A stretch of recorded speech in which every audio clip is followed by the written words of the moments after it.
नमस्कार आदाब, न्यू विदर्भ स्वदेशी न्यूजमध्ये आपले सर्वांचे स्वागत। बुलढाणा जिल्हा प्रतिनिधी सय्यद इरफान यांची रिपोर्ट। बुलढाणा येथे सौ अर्पिताताईंच्या रूपाने बुलढाणा नगर परिषदेवर भाजपचे कमळ फुलणार। माजी मंत्री संजय कुटे। बुलढाणा शहरात संपन्न झाली भाजपची विजय संकल्प यात्रा व युतीचा महामेळावा। बुलढाणा नगरपरिषद सार्वत्रिक निवडणुकीच्या भारतीय जनता पक्ष, राष्ट्रवादी काँग्रेस, अजितदादा व रिपब्लिकन पक्ष, आठवले गट या मित्रपक्षांच्या वतीने बुलढाणा शहरातून भाजपा व मित्रपक्षाच्या नगराध्यक्ष पदाच्या उमेदवार सौ अर्पिताताई विजयराज शिंदे व मित्रपक्षांच्या प्रचारार्थ दिनांक 21 नोव्हेंबर 2025 रोजी विजय संकल्प यात्रा व स्थानिक गर्दे हॉल येथे भाजपा मित्र पक्षाचा मेळावा संपन्न झाला। या रॅली व मेळाव्यास भाजपा माजी मंत्री संजय कुटे यांची प्रमुख उपस्थिती होती। पायी रॅलीमध्ये जमलेल्या मोठ्या जमावाने संपूर्ण शहर दणाणून गेली होती।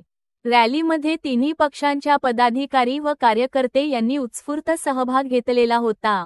या विजय संकल्प यात्रेने भारतीय जनता पक्षाचे शहरातील वातावरण हे अधिक मजबूत झाले आहे। भाजप कार्यालय शिवालयापासून संगम चौक, जयस्तंभ चौक, जनता चौक ते गर्दे हॉल येथे समाप्त करून गर्दे हॉल येथे युतीचा मेळावा संपन्न झाला।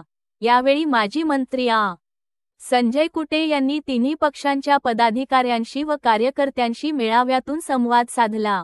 भारतीय जनता पक्षाची मोठी ताकद बुलढाणा शहरांमध्ये असून केंद्रातील मोदी सरकार व राज्यातील देवेंद्रजींच्या सरकारने जनकल्याणाची जी विकास कामे केलेली आहे त्यामुळे जनतेचा विश्वास भाजपने जिंकला असून आज संपन्न झालेली रॅली ही भारतीय जनता पक्षाच्या नगराध्यक्ष यांच्या विजयावर शिक्कामोर्तब करणारी आहे। तिन्ही पक्षाच्या पदाधिकारी व कार्यकर्ते यांनी सौ अर्पिताताई यांच्या विजयाचे साक्षीदार होण्यासाठी व सर्व मित्र पक्षाच्या उमेदवारांना निवडून आणण्यासाठी नागरिकांना मतरूपी आशीर्वाद मागावे व विजयाचे शिल्पकार व्हावे असे आवाहन केले आहे। या मेळाव्यास रिपाई आठवले पक्षाचे जिल्हाध्यक्ष भाई दिलीप खरात यांनीही आपल्या खोचक शब्दांमध्ये बुलढाणा नगर परिषदेच्या सत्ताधाऱ्यांवर तीव्र शब्दात टीका करून स्वतःचा व कुटुंबाचा विकास करणाऱ्यांना नगरपालिकेतून हद्दपार करा व सौ अर्पिताताई शिंदे व सर्व उमेदवारांना विजयी करा अशी विनंती या मेळाव्यातून केली आहे। भाजप जिल्हाध्यक्ष विजयराज शिंदे यांनीही नगरपालिकेत सुरू असलेल्या गैरव्यवहार गुंडाशाहीवर कडाडून टीका केली। या रणसंग्रामाला खऱ्या अर्थाने आज सुरुवात झाली आहे। 3 वाजता विड्रॉल झाले। शिंदेही वाटत 16-26 ला होणार, पण आपली राष्ट्रीय पार्टी आहे, अधिकृत पार्टी आहे, त्यामुळे आपले चिन्ह कमळ आणि घड्याळ हे आजच आपले चिन्ह डिक्लेअर आहे। याच्यामध्ये कोणालाही 26 तारखेपर्यंत वाट पाहायची गरज नाही। 26 तारखेला चिन्ह वाटप होऊन 30 तारखेपर्यंत प्रचार होणार आहे। 1 तारखेला मनातला गॅप जाईल आणि 2 तारखेला सकाळी 7 वाजेपासून मतदानाची सुरुवात होईल। संध्याकाळी 6 वाजेपर्यंत मतदान चालणार आहे आणि 3 तारखेला जेव्हा मतमोजणी सुरू होईल तेव्हा आपल्या बुलढाणा जिल्ह्यातला पहिला निकाल बुलढाणा नगरपालिकेवर भारतीय जनता पक्ष, राष्ट्रवादी आणि रिपाईचा झेंडा फडकल्याशिवाय राहणार नाही हा विश्वास आपल्या सर्व उपस्थित सर्व उमेदवार आणि कार्यकर्ता बंधू भगिनी व प्रतिष्ठित नागरिक पत्रकार मित्रांनो,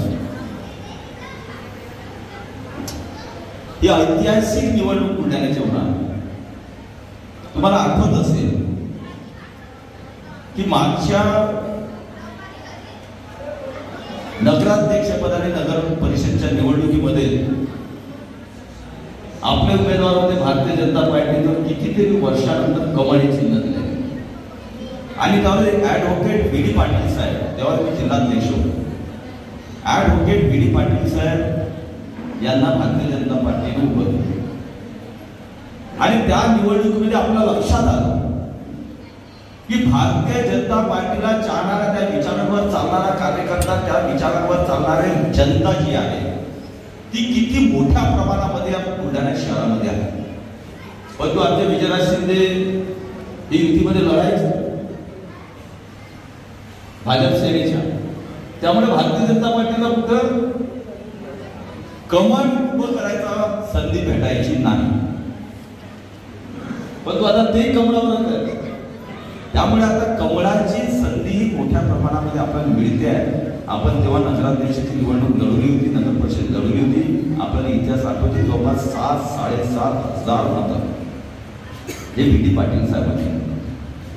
आणि खऱ्या अर्थानं बेस आहे भारतीय जनता पार्टीचा चाहणारा वर्ग या बुलढाणा शहरामध्ये.